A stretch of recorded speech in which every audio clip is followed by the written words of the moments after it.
उदित Chandra ji, advocate, high court.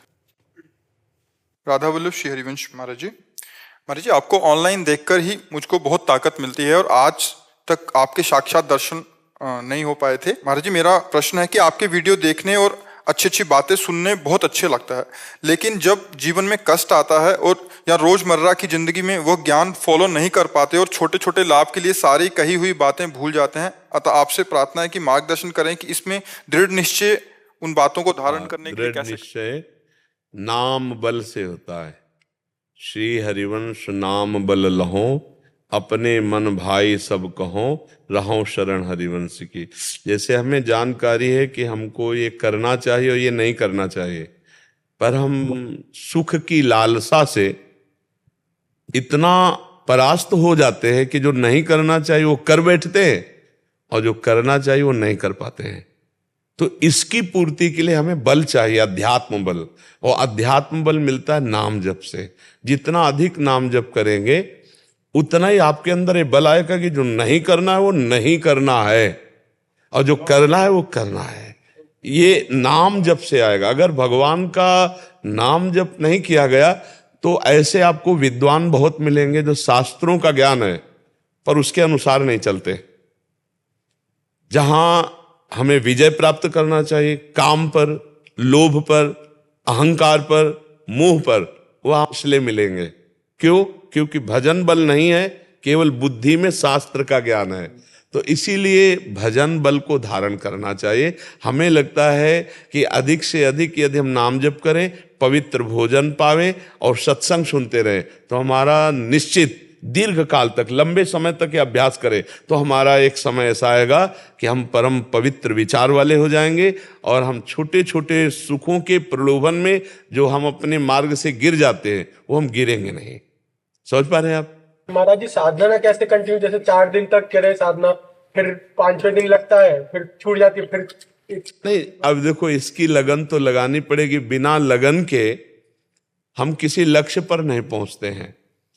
4 दिन अगर हम साधन करेंगे तो व्यर्थ तो नहीं जाएगा, पर 5वें दिन जो अभ्यास हमारा गलत हो गया वो हमको गिरा देगा।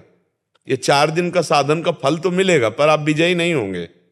विजयी होने के लिए सातु दीर्घ काल निरंतर सत्कार सेवितो दृढ़ भूमि। यदि लंबे समय तक आदर पूर्वक नियम को चलाया जाए, देखो नियम में बहुत बड़ी ताकत होती है।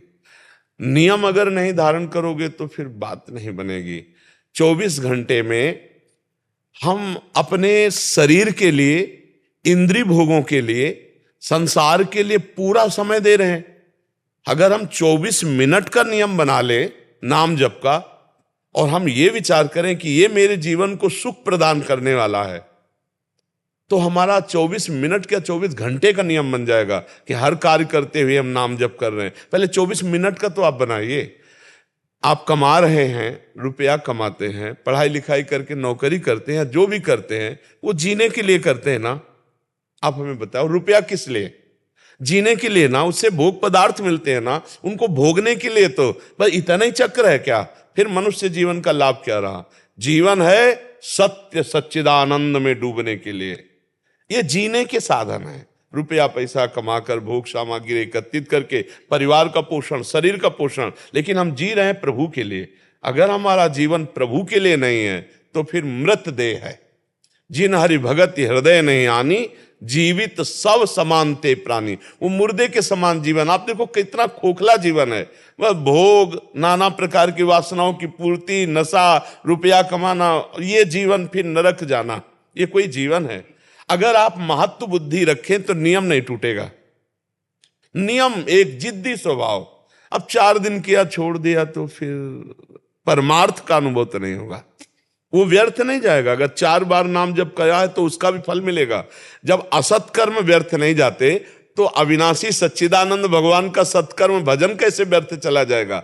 तो हम 24 मिनट तो नियम ले लें, हम 1 घंटा का तो नियम ले लें, 23 घंटे अपने लिए तो 1 घंटे भगवान के लिए देंगे तो वो हमारा सब कुछ संभाल देंगे। धीरे धीरे हमारी बुद्धि शुद्ध हो जाए और हमारे अंदर से दोष खत्म हो जाए। देखो कितना आनंद मिलेगा, खुद आनंद। त्यागात् शांतिरंतरम। जब हम गंदे भोगों का त्याग करते, गंदे विचार का त्याग करते तो हृदय में परमानंद शांति का खुद अनुभव होता है।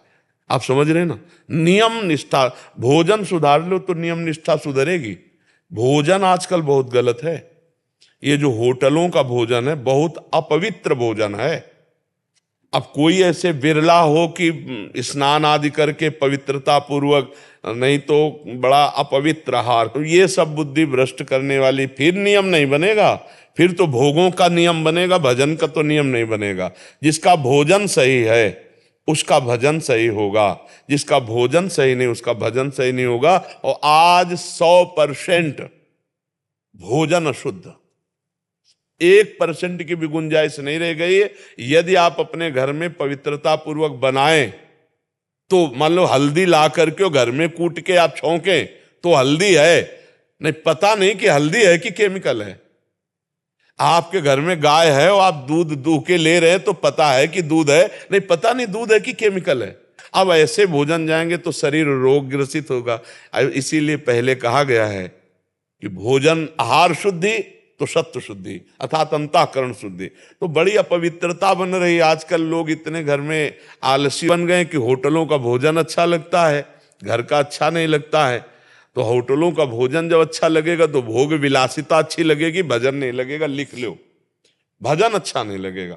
भोजन का सुधार ही भजन का सुधार है, जीवन का सुधार है। जिसका आहार गलत, अब आहार कितना गलत होता चला जा रहा है।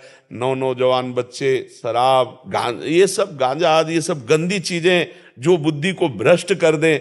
और व्यभिचार, देखो भोजन का प्रभाव देखो, ये जो चला है ना समाज में हमारे, ये बहुत हानिकारक है। एक बच्चा दूसरी बच्ची से मित्रता व्यवहार करके शरीर शोषण, फिर वो दूसरे से, फिर तीसरे, पहले से ब्रेकअप, दूसरे से। तो ये व्यभिचार प्रवृत्ति को अगर शासन में नहीं लिया जाए, अपने दिमाग से अपने शासन में न लिया जाए, तो ये भ्रष्ट करके शरीर छोड़ने के योग्य कर देगी। आपको ऐसी परिस्थिति में फंसा देगी कि आपको जो नकारात्मक सोच वाला मन है वो यही आज्ञा करेगा कि हम अपने शरीर को छोड़ दें। इसलिए बहुत सावधान रहा जाए, भोजन शुद्ध किया जाए, तभी हमारा परमार्थ पुष्ट होगा। ठीक है।